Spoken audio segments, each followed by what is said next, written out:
Thanks for staying tuned. This is Breakfast Central and it's time for sports updates. I'm Samson Oloyede. We begin now from the home front where Nigeria's national cricket team, the Yellow Greens, continue their dominant performance at the ongoing West African Trophy with a second consecutive win on Thursday. The tournament kicked off on Wednesday with the Yellow Greens beating Rwanda by 54 runs in the opening game of the competition. They faced their counterparts from Sierra Leone on Thursday and got another emphatic victory. Despite a strong display by the Sierra Leoneans, the Nigerian side stood tall in the game to record a 6-3-run win. Great one right there from the team. We wish them the very best against Ghana later on today.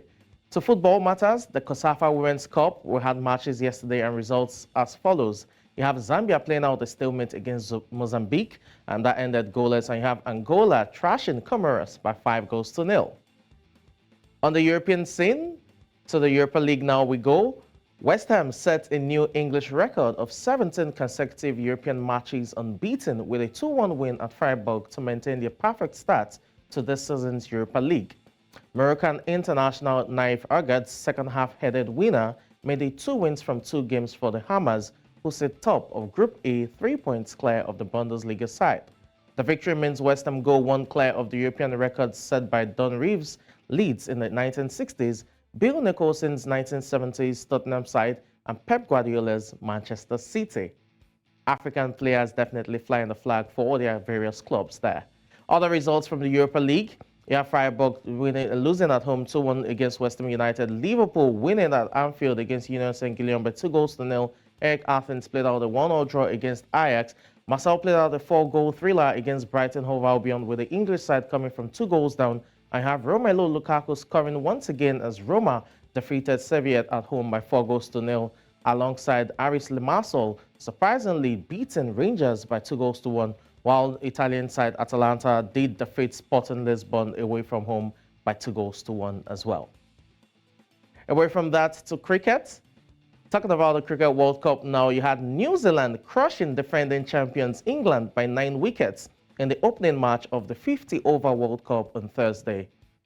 Devon Conway and Rachin Ravindra smashed rapid unbeaten centuries to set up New Zealand's successful pursuit of a 283-run victory target, which they reached with 13.4 overs to spare. It was a rematch of the heart-stopping 2019 final at the Lords, in which England were declared winners via a now-scrapped boundary count-back rule after the game had ended in a tie. Ravindra's unbeaten 123 off 96 balls, started with 11 fours and 5 sixes, earned the 23-year-old the Player of the Match award on his World Cup debut.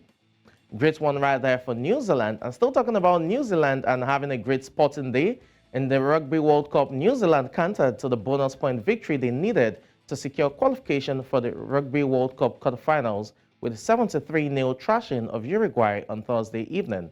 Fullback Damian McKenzie started for the All Blacks with a try in each half, 2 conversions, and a brilliant one-handed offload for Will Jordan to score the first of his 2 tries. Richie Mwanga, who also kicked 5 conversions, Cam Regard, Fletcher Newell, and Lester Fenagunagu with a hat-trick, and Tamaiti Williams also crossed in the whitewash.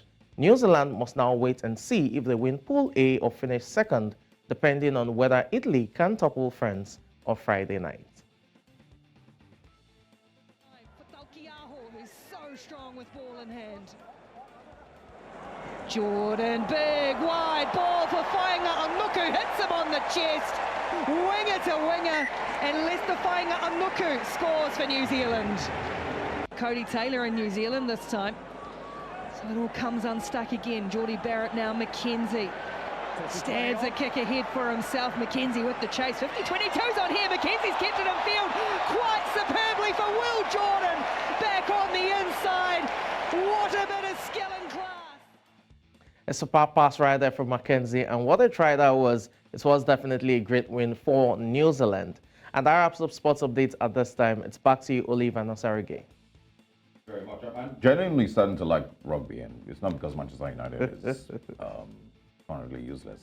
I mean, I never really paid attention to it, but in the last couple of weeks, I've watched a couple of games, and it looks like a really, really interesting sport. It is. Once you get a grasp of the rules and the nuances of the game, you'll fall in love with it. It's a bit complex sometimes with how, it's played, especially the physical aspect of things. You have to be strong to be able to play the game. But overall, it's quite interesting. Just similar to your NFL, talking about, American football, it's within that range as well. Quite interesting, I must say. Yeah.